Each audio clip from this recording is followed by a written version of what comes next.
welcome to our homestead on Manitoulin Island. This is a quick garden tour. This is the front of the house, and you can see our perennial beds we have here. A lot of ferns and bushes and things. They do well, especially under the heavy mulch that we apply. That's my wife Mary walking away. She doesn't like to get videoed whenever she can, but she does take pretty good care of the gardens, planting annuals to supplement the perennials, and we get a really nice show of color all throughout the year with that technique. This is the back of the house.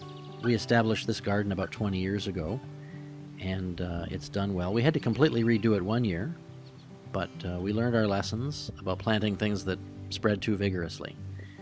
Here's a closer view of the garden. We like to use a lot of pots and container gardens.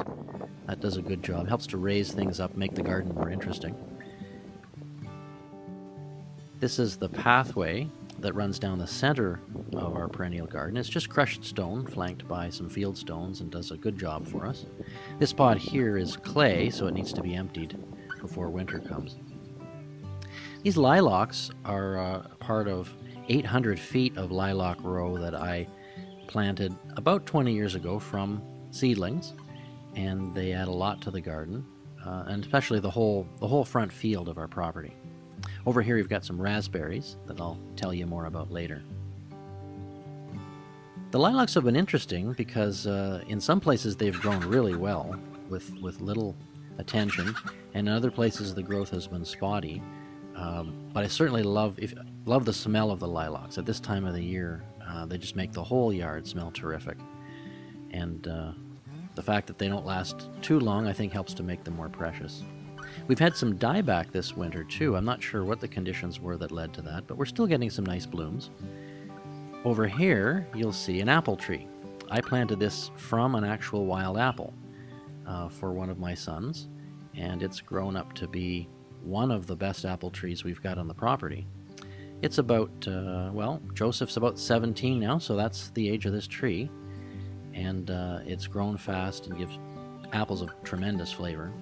We've got the blossoms here ready to be pollinated, and we usually get a really good catch of fruit because there are a lot of insects around our place. Pollinating insects weren't nearly so common when we first started out here. Our property was just an empty hayfield before we built the house and planted the gardens and the trees and things, but we have lots of pollinating insect action these days. Any sunny day in the garden and the place is just buzzing, and we're thankful for that. It's surprising how the insects move in and how you can improve the micro ecosystem with the kinds of gardens you plant. We have a lot more diversity now. In addition to these bumblebees you see here, there are mason bees. We've got homes for them. Lots of hummingbirds. As I said, it's a real oasis for all things winged and pollinating. These are those raspberries I was telling you about. We have had raspberries growing most of the years we've been here. I think the trick with them is some kind of an irrigation system and also a lot of heavy cedar mulch.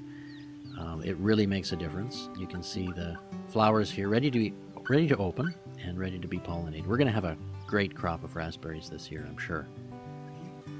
This is one other thing, a brand new thing we're trying. It's a flower seed mix. We're putting it on one area of our garden that we usually plant with annuals.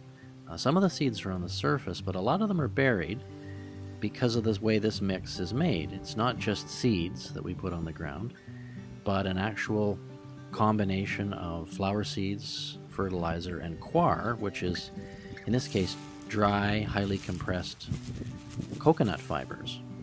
They look like chunks until they get wet, and then they kind of swell up and cover most of the seeds and provide a nice environment for them to germinate in. So we're looking forward to seeing how this goes, and we'll certainly be reporting on it later for you so you can see what kind of a catch of wildflowers we get. So thanks for visiting, and come back again.